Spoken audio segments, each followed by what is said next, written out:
Hi, it's What If Wednesday time with Susan Bennett Fisher and Martin Fisher, the co-founders of Body of Nine. Are we there yet? Are we there yet? Are we there yet? Driving along. Are we there yet? Are we there yet? It's summertime. It's July, and many people are out on the roads with their families, and it is so stereotypical to hear the "Are we there yet? Are we there yet? Are we there yet?" But that depends on who you're with.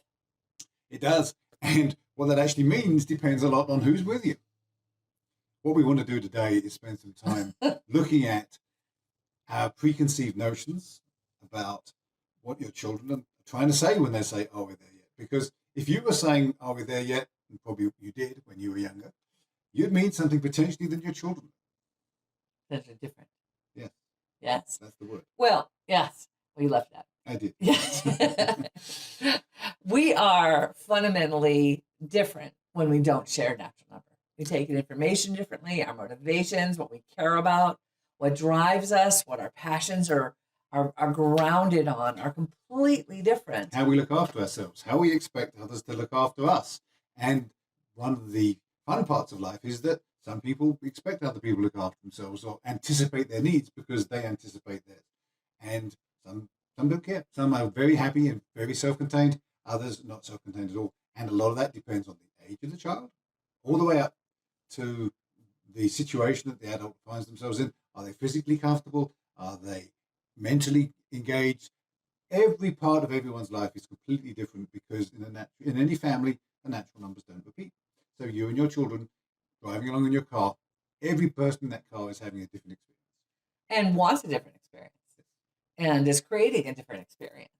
All of that comes when you're together in community. So if you're joining us for the first time, and I apologize to those of you who've watched many of our videos, the Body of Nine is about exploring the reality of our physical bodies. So you can say it along with us. For those of you that have been here a long time with us, there are 9 physiologically different kinds of people in the world. 9 centers in the body that everybody has, 3 in the head, 3 in the chest, and 3 in the body. One of those centers is born active, and we call that center your natural number. And it shapes your whole reality. It does. And on top of your nature, your natural number has a lifetime of nurture. Yes, where sometimes you're validated and supported, and sometimes you're not. So we learn from our experiences as well as from our nature. And from those things, belief systems develop within us. And those belief systems are sometimes conscious and sometimes unconscious. And in parenting, understanding how A, you're imparting your belief systems to your children, B, what they're doing with them, how they're interpreting them, and then C, how do you actually affect that more consciously is a really important part about that nurturing of your kids. And one of the first places to start with that consciousness is to understand that your parents are not like you. No matter how hard they wanted to support you and validate you, unless they knew that you were different than them, and consciously they probably thought, yes, my children are different than me, but at the same time not really understanding the fundamental hows and whys, thank you, of how they're different is very impactful. Because one of the things that I certainly grew up with, well, if I was a parent, when I'm a parent, I'm not going to raise my children the way that I was raised. Well, as it turns out, they don't want to be raised the way that I was raised either, because they're not like me. So just understanding that we gain ideas about, I only wish my parents did this, or I wish my parents hadn't done that. Well, they didn't know. No, they didn't know.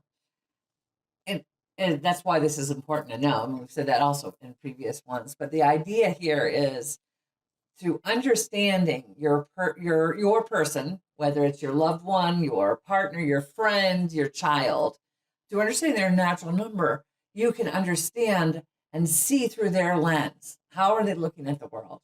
So that you can look at a behavior and make more accurate sense of what it really means. So for example, my youngest daughter, natural number 2, if I didn't actually figure out when and anticipate when she was going to be hungry, she would go off the rails and she would have a fit. And it was very uncomfortable for me and everybody around. And because she really thought I was going to figure out that she was hungry before she got hungry, and she didn't communicate that she was hungry. So I had to actually learn to anticipate and understand when that was going to happen and not let it happen, because once it happened, it was too late. So you could look at this. Can I finish? I am sorry. No worries. That's what you had. No, I had not. The behavior that resulted was really misunderstood. She's throwing a fit, and people would like, why is your child throwing a fit? So much judgment comes in. So you have that misunderstanding of what the behavior actually means. And so you're trying to address the behavior, not the underlying cause. And this causes even more misunderstanding, lack of validation, and conflict. Yes, because as a parent, you might think, well, I always anticipate what my children need, and to some extent, that's your job. Part of being a parent, as they, certainly for younger children, they can't communicate too well.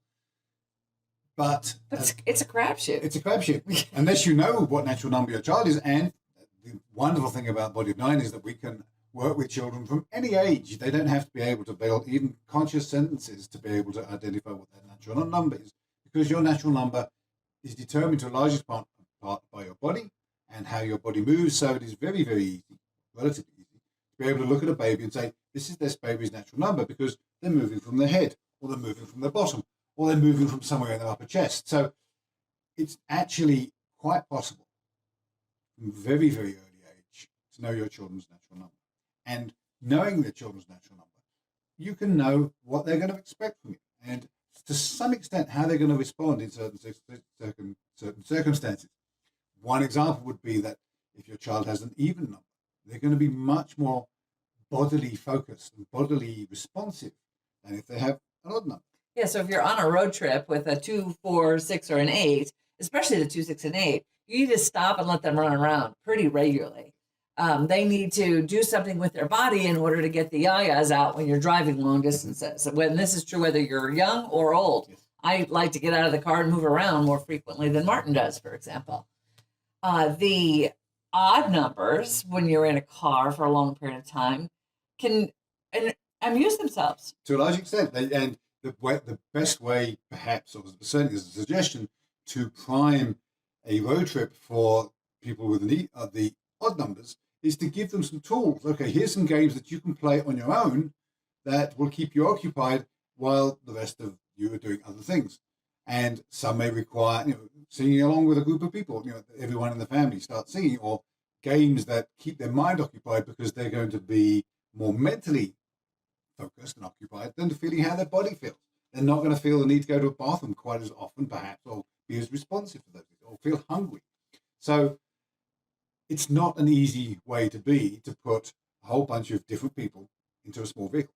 Because in families, and that is true for your partner as well, that the natural numbers don't repeat. So nobody in the car really actually wants to do the same thing in the same order and the same way, which is profound, really. And then you add the family dynamic of different ages of children, the first child and the second child, and right. the third child, the middle child, sort of all the different all dynamics the things going on. Right. And so it's just even more complex than you originally imagined it would be. But at the same time, understanding that dynamic can catch and diffuse some of the more explosive situations that can happen as everyone gets hungry and everyone gets tired. Yes, everyone gets hungry because that affects everybody's moods. Yes. Are we there yet? Are we there yet? It doesn't always mean the same thing. Are we there yet? May mean I'm going to need to go to the bathroom soon. It may mean I'm going to be hungry soon. It may mean I'm just curious. I just need to know. Or it may mean it's going to bug you and I'm going to keep bugging you till you pay attention to me. And that depends on your natural number, as it turns out, to a certain extent. And how you respond to it. Yes. If you're calm and everyone's calm and it's cool and everyone's just stopped, so everyone is fed and watered and the road is beautiful and there's no traffic, everyone's going to be a lot happier. But as soon as you get grumpy because you're stuck there and you're driving and it's hot and you're running out of gas and you need to find a restroom because you know for sure the kids are going to want to stop soon or the dog needs to get out, then your stress is going to be percolating through everybody else in the car. So this is where understanding that we're all different and giving your children and your partner the credit to actually believe that they do actually know and hear and feel what you're feeling and respond to what you're feeling. If you're in a car with, for example, natural number 5, and you say, well, everything's fine, but you're gripping the steering wheel with white hands and you're looking around and you're muttering under your breath, your natural number 5 is going to know that you're not fine. And it's okay to say, I'm getting a little upset here because we need to find a bathroom, because I need a bathroom, or I know you guys are getting hungry, let's stop, or you're getting bored. expressing your reality and not hiding it from your children is, certainly in some places, is an accepted way to be. I was raised by parents that were pretty sure that they shouldn't be showing me any emotion except to love me, and also be in a place where children should be protected from the emotions of their adults. I don't think that's valid. I think it's an easy way to live if you don't understand your children, if you don't know what your children and how they're responding to who you are. Well, let's go back to the road trip concept. So you're on a road trip. Let's go through for each of the natural numbers. If you're on a road trip with natural number ones, they really want you to see the beauty that's around them. They want you to experience the beauty of the trip, of the environment, of the experience, of the relationship. So allowing them to express and encouraging them to express what they're seeing and what they're experiencing is very important to natural number ones. Or even asking, what are you experiencing? Because, what do you see? Isn't that hillside beautiful? And let them express to you how beautiful it is, and help them express their awe so that you can feel it and share it with them. It's a beautiful place to be. Yeah. If you're traveling with a two, make eye contact every now and then. And even if you're driving. In the rearview mirror. Yes. Engage with them. Don't get lost. Don't drop into, completely separating yourself from everybody in the car. If you're actually, that's true if you're with a 1, 2, 3 and or 4. So, and anything that you do with the natural number 2 is going to be about being engaged, about relationship. What can we do together during this car ride? I Spy with My Little Eye, or the American equivalent. Well, and games like that really help the 5, 6, 7, 8, 9. Yes. Because 5, 6, 7, 8, 9 like structure they need for creating connection. Yeah. Yes, sharing experiences to build those relationships. So 5, 6, 7, 8, and 9s love games like I Spy with My Little Eye, and is it bigger than a bread box? Is it animal, veg, 20? Thank you. Yes. So preparing that road trip for those ones who need more structure is also really helpful. That's number 3. That's number 3. Yeah, you probably have to give them something to focus on. Yeah. They love to focus on things, and they have detailed focus, but in a car ride, that's really hard. And then you've confined them. I would bet 3s have the hardest time with long car it would rides. sound like it. Yes. Yeah. Any 3s out there want to comment? The experience of, I think they would just want 1 or 2 of their brothers or sisters to really connect with them. Yes. It might be an opportunity to actually work on something together. That's maybe like something like Cat's Cradle. Yes. That was really fun, and I loved that when I was a kid. It's an elastic string that's in a loop, and then you wind it over your hands in a particular way, and then you work together to take it from each other in particular ways. And it's really a fun game. And I would expect, like, if you have a 3 and a 6 kid, they would love playing that. Potentially, depending how old they are. Yeah. And now, given that I still like Cat's Cradle. Yes, but given that we're in the 2020s, maybe your kids have got phones, they're playing games and stuff. That is, in some ways, it distracts them. In other ways, you may end up with kids that are car sick, which is bad for everybody. And it really doesn't satisfy the connectivity that some natural numbers need more than others. Yes. So our 1, 2, 3s, and 4s. Yeah. So a long car ride is really an opportunity for you to connect deeply with those in your life that want that deep connection. And it's perfectly okay to ask, assuming that they're an age where they can speak, what kind of things would they like to do? And I will guarantee that each of your children and your partner, maybe even you, are going to want to do something different. So this is a great way to start experiencing and experimenting with validating everyone's needs, making sure that everyone is honored for their solution, and find ways contribution and find ways that each one of those contributions and those requests can be met. And that's not necessarily about compromise. That's about, let's honor and understand that it's okay if you're on a 5-hour car ride, you could do 20 minutes for each person, and then just rotate so that everyone gets to understand that everybody's different. Because it's also important for your children to understand that their brothers and sisters are different and how. And then it's okay to treat each kid specially. And not treating everybody the same. Yes. And some children are going to want to be treated fairly, and the definition of fairly is going to differ by child. And by natural number. Yes. Yeah. Like 6 kids, we don't really care about fairness very much. We just want to be entertained. We want it to be fun and want it to be alive and interesting. Whereas 5s do care a lot about fairness. Yes. So if you buy a candy for one kid, you need to buy a candy for all of the kids. Yes. You can't just give one kid a coloring book. Everybody has to get a coloring book. And Or the equivalent. Yes, and ones also are about fairness as well. So depending on the natural number, the way you would support them is really very different. So we were 3, Yes. 4s.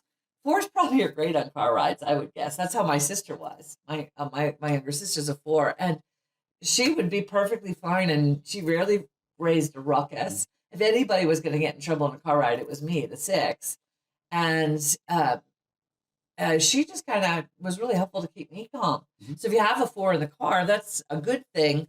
If you can keep them engaged and including everybody in their bubble, so that they don't just go inside and disappear. Yes, and the concept of the bubble is an interesting one, because each of us has our ability to do something for the team, For the team. for the family, if you will. And so part of the experiment that you have could be helping, let's have one of your child, that's natural number 4, place everyone in a bubble. Number 6, keep us all safe together. Number 5, let's make sure that we're all spiritually connected, if you will. So each of the family actually has a role within the family to support and be with everybody else. Yes. And being aware also potentially of what's not in the car. Yes. How do you bring more of that, right? If whatever is missing is actually missing and is typically needed. So 1 through But 4, that's very advanced. move to 5. Yes. So what is 5? 5 is there's a combination of things, basically things to keep the mind active. What are you thinking about? Conversation can be fun, it can be difficult, but 5s and 7s really like to talk about what they're thinking, and imagination. Telling stories. I think there's a different way people tell stories, and one of the things that I've seen successfully done in the past is when a family basically has a string story, if you will. Everybody gets to have a couple of sentences about something. Someone starts the story, and the story can just flow around the family. And it can be fun, it can be scary, it can be anything that, within the parameters that you're comfortable with. It can be a fun way to bring everyone together, because road trips are really a great opportunity to bring everyone together, especially now when things are so fragmented. People spend more time looking down at their phones than being together. It's true. And providing those opportunities to build the relationship when you are together in an enclosed space for a long period of time. Yes, in a car. Now, going to an airplane is a very different animal. And I think one of the challenges of flying in an airplane is, firstly, you don't all get to sit together, and unless you're a small family, because you've always got the 2 or the 3 or the 5.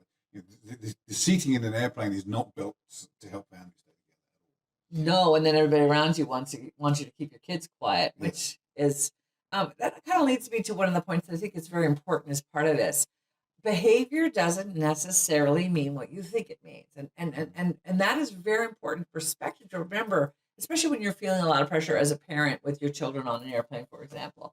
If your kid starts to cry, your embarrassment of that, your desire to have your kids stop crying, can actually exacerbate the problem for that child.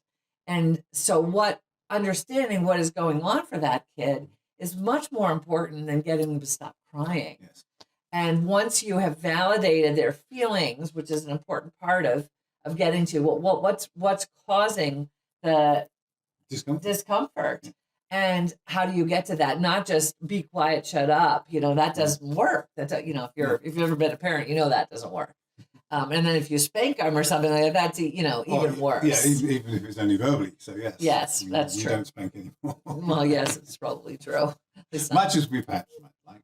No, we don't like that. No, we don't like that. I come from a very different generation. Well, we do, but we've learned a lot. Yes. In our time. Yes, cuddling and supporting and being supportive and validating the child's feelings is way the heck more important. Yes, it is. Completely agree. So not making up what the behavior means, getting curious about what's going on for that person, that child, whoever you're in conflict with. Or your partner. Yes. what's causing the grouchy, right? Are they hungry? Do they have to go to the bathroom? Is it a physical thing? Are they scared because they're in an airplane for the first time or surrounded by loud noises? Are they hungry? Yes. So what's the unmet need that underlies the behavior? And because the behavior means something really different for each of the natural numbers. And that's kind of the art of being a parent or being in a relationship or traveling with somebody, is what's really going on. Yes. And one way to do it is to ask. And if your children are too young to be able to speak or tell you, then you can make some guesses if you knew their natural number. It helps. It helps a lot. It does. Because it's pretty darn likely that if you were responding that way, even as a child, you would have meant something very different from what the child is. Now, there's obvious ones. Basically, the nappy needs changing, or they're hungry, or they need eating. There's a few obvious ones. But even then, the responses are very different based on natural number from what we were able to determine based on watching a lot of very young kids. Yes, young kids versus medium kids versus teenagers, all actually quite different. Well, we were going through the 9. Let's just finish that up. Yes, So 6, yeah, keep them busy. Yeah. Keep them busy. Give them physical things to do in the car as well. I used to always love like games where you did things with your hands while you were moving. I still like things like I knit while I drive now. Well, she knits while I drive. Yeah, I knit. Yes, indeed. So 6 is, give them something to do, get them engaged, and if they don't get car sick, reading is also another option. Probably for 5, 6s, and 7s. Reading in the car is, as long as they don't get car sick, is a good way also, and 4s. Yes. Puzzle books too. For some of the numbers that you're doing, puzzles that you can get are always fun. Yeah. But a little bit solitary. Yeah. And 8s, make sure the body needs are met. Engage them in, they probably like the structures as well. And our 9s, most elusive. I don't know, any 9s out there? Are we there yet? Yeah, it's They actually know where they are in the space of the universe, so they know when they're going to get there. Yeah. And they're going to keep the harmony and flow in the car for you. Yeah, so keep everyone together. engage them in that process of holding space for everyone, especially when it gets stressful. How can they help their brother or sister, or how can they help you to hold the space more calmly and not use force on? Because once you start down the force route, all bets are off. Yeah, nobody's going to remember that trip fondly. So you're in a container for a period of time with a bunch of beings that are different than you. It is an awesome opportunity, certainly in today's fast-paced world, to get to know a different part of your children's lives, to have a different family experience. Everyone in the car is different. What everyone cares about is different. What everyone wants is different. What everyone's feeling is different. And you can celebrate that. You can celebrate your whole family. And you can explore it. You got a captive audience. You can celebrate your entire family as an entity made up of different disparate parts. And as always, the sum of the whole is greater than the total. That's right. And if you can bring out the gifts of each person in that process, everybody will have a much better time than if you just kind of ignore everybody. Everybody just ignores everybody else in the car. Celebrate the imagination. Celebrate the wishes, the desires. What would they like to see on the trip? And then finally, we're going to be there really soon. We're almost there. Almost there. And where is there? And where is there? Yes. Different conversation for a different time. Yes. And when you get to grandma's house, yes. What do you do there? Well, that's another topic. That's another topic. Just know that there's a likelihood that their grandma and grandpa may be the same natural number as them, even though it's not the same as yours. Yes. Different conversation for different. Yes. Thanks for listening, and hopefully we gave you some insights for your next road trip.